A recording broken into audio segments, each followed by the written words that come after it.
बोझ। इस कहानी को सुन के आप अपने आंसू नहीं रोक पाएंगे। 4 बड़े भाइयों की इकलौती बहन थी रीना और अपने माता पिता की भी बहुत लाडली थी। कोई भी चीज़ मांगने से पहले ही उसी वक्त रीना के सामने हाजिर हो जाती थी। पूरे घर में रौब था रीना का।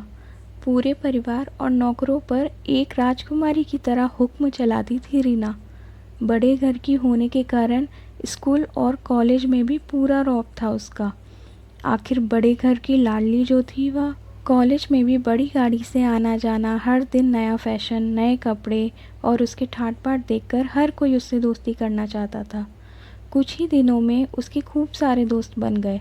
पूरे कॉलेज में रीना की अपनी ही अलग पहचान थी। एक दिन रीना के लिए बहुत पैसे वाले और ख़ानदानी घर का रिश्ता आया और पापा की पुरानी पहचान भी थी उनके साथ। रीना के साथ कोई ज़बरदस्ती नहीं थी, लेकिन रीना ने फिर भी रिश्ते के लिए हाँ कर दी, क्योंकि वह जानती थी कि उसका परिवार उससे जान से भी ज़्यादा प्यार करता है और वो लोग उसके लिए हमेशा सबसे अच्छा ही सोचेंगे। रीना भी अपने परिवार से बहुत प्यार करती थी। लड़के का नाम आशीष था। आशीष बहुत पढ़ा लिखा और समझदार लड़का था। ससुराल वाले भी बहुत अच्छे थे। ससुराल में रीना को वैसे ही प्यार मिलता था जैसे उसके मायके में मिलता था। घर का कोई भी छोटा काम हो या बड़ा, रीना से पूछे बिना नहीं होता था। घर और दिलों पर राज करती थी रीना, इसलिए घर की लाडली बहू भी बन गई थी रीना। शादी के 1 साल बाद रीना ने एक बेटे को जन्म दिया, जिसका नाम प्रेम रखा। रीना भी प्रेम को वैसे ही प्यार करती थी जैसे उसके घर वाले उससे करते थे। प्रेम रीना को अपनी जान से भी ज़्यादा प्यारा था। पोता पाकर ससुराल वाले तो फूले नहीं समा रहे थे। कभी कभी सोचती थी कि कितनी खुशकिस्मत हूँ मैं और मेरी किस्मत कितनी अच्छी है। मेरा हर अपना मुझसे कितना प्यार करता है।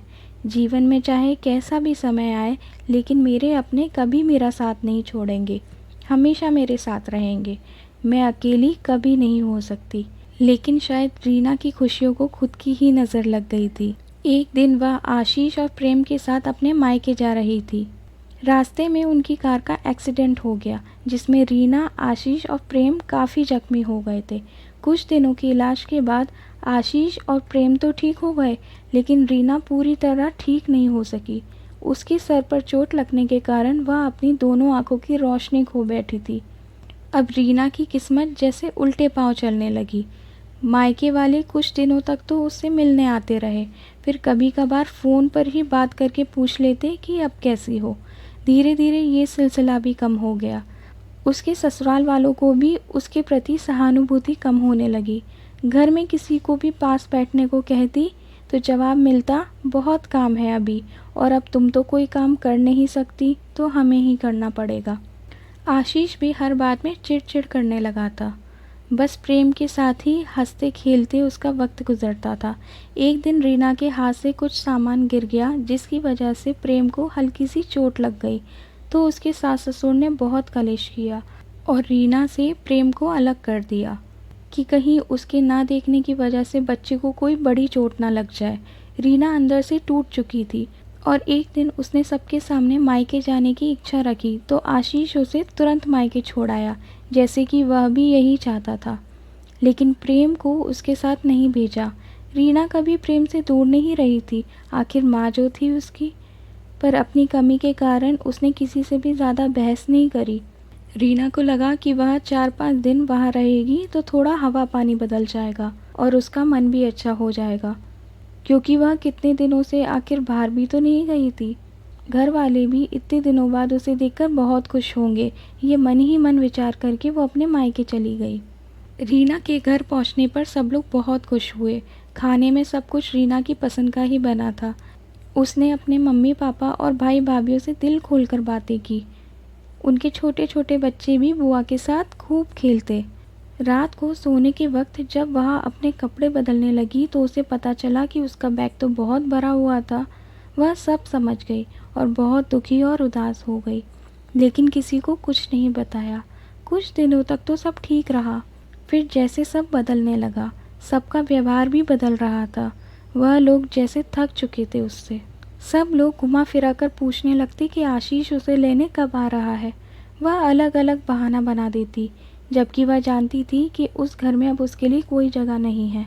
रीना से चलते वक्त कुछ ना कुछ नुकसान हो जाता, थोड़ी बहुत टोका टाकी भी उसे सुनाई देती, वह टाल देती। एक दिन उसके हाथ से लगकर एक कीमती गुलदस्ता टूट गया। बड़ी भाभी ने बहुत कलेश किया। माता पिता रोज रोज के झमेले से तंग आ गए थे। उन्होंने आशीष को खुद फ़ोन करके बुला लिया। आशीष रीना को अपने घर ले गया। रीना को अपने परिवार वालों से ये उम्मीद ना थी। जिस रीना के कहे बिना घर में एक पत्ता भी नहीं हिलता था, उस घर के लिए वह अब बोझ बन चुकी थी। आशीष के साथ ससुराल आते वक्त वह बहुत खुश थी, क्योंकि वह अपने घर जा रही थी, अपने जिगर के टुकड़े प्रेम के पास। परंतु वह खुशी भी कुछ पल की ही थी। सारा बंदोबस्त पहले ही हो गया था। रीना को सीधे ऊपर वाले कमरे में पहुंचा दिया गया। प्रेम से दूर रहने की सख्त चेतावनी दी गई।